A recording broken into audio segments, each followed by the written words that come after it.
I will bring peace to the world and end the war, Trump told Zelensky. Ukrainian-style sanctions continue, and this time a military airport might be affected. In Russia, people have been left without electricity and water, and there may have been a technological disaster that the Russian authorities are hiding from the Russian population. Today, I, Maria Drutska, will tell you about it. In southern Russia, electricity has been cut off for several days following a malfunction at the largest nuclear power plant. The Rostov nuclear power plant supposedly continues to operate normally. However, there might have been an accident a day before.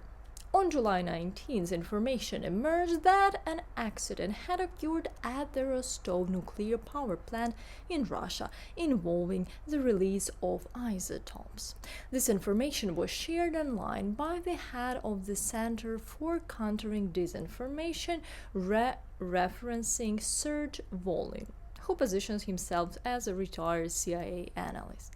He claimed that radioactive water was being released from the plant with a radiation release of up to 1.5 million curies. The head of the Center for Countering Disinformation, Andriy Kovalenko, in turn wrote that there is indeed a radioactive cloud moving towards the Saratov region of Russia. Earlier on July 17th, it was reported that in occupied Crimea and southern Russia, rolling blackouts had started due to a malfunction at the Rostov nuclear power plant. The blackout affected Yalta, Alushta, Sudak, Feodosia, Kerch, and other settlements in Crimea. The Russian authorities claim that the incident was caused by cryptocurrency miners consuming excessive amounts of electricity. The potential accident has not been commented on by the power plant representatives or Rosatom. Rosenergo only stated that reports of a radioactive accident are fake and everything is normal. But we all remember how Russia and the USSR reacted to other technological disasters, for example, how they concealed the explosion at the Chernobyl nuclear power plant. Before I continue, I want to thank all of you guys who send coffees on Buy Me a Coffee and become Patreons. Also, you can subscribe to my Twitter page where I post regular updates about the situation in Ukraine, and to my Instagram where I show just a daily life in Ukraine. A representative of the Ministry of Defense's Gur Yusuf confirmed that the Kremlin might still act in the same way, concealing events if something happens. The Gur cannot be 100% sure that nothing has happened, but it closely monitoring the situation in Russia. He is confident that if something significant actually occurs, it will be impossible to hide, just as it was impossible to hide the Chernobyl disaster later on. Former head of State Nuclear Regulatory Inspectorate Grigory Plachkov told Radio New Voice that there is information about the potential incident and whether Ukraine can recognize the accident. He said there have been no statements from the IAEA, other regulatory bodies, either from Europe or other states, including the State Emergency Service of Ukraine and the Ukrainian Hydrometeorological Center. So I think this information needs to be verified further. Something might have happened at Rostov nuclear power plant, but so far there has been no official information from international bodies or the IAEA. He added that the aggressor country conceals such situations related to nuclear and radiation safety, as has happened repeatedly. There was a case with ruthenium when the Russians concealed an accident at a plant processing span nuclear fuel. There was also a situation when 5 or 8 Rosatom employees were killed. They may conceal such incidents at nuclear power plants, but our nuclear power plants, the Ukrainian Hydrometeorological Center and SES have monitoring situations, and we will be able to detect increased radiation levels if it reaches us. For example, during the Chernobyl disaster, the first in Europe to detect increased radiation levels were the Swedish nuclear power plants. So we have the capability to see it. If a radioactive cloud reaches us, we will be able to detect it very quickly. So in Russia, about 1 million people have been left without electricity.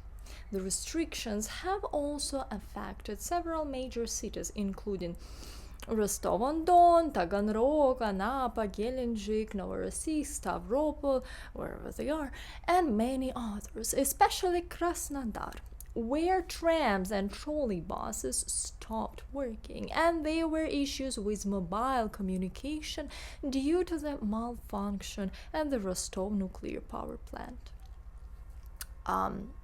There were protests even, streets blockades, and complaints about being unable to cook or use the toilet. In the best Russian traditions, they were put into police vans, some of the people.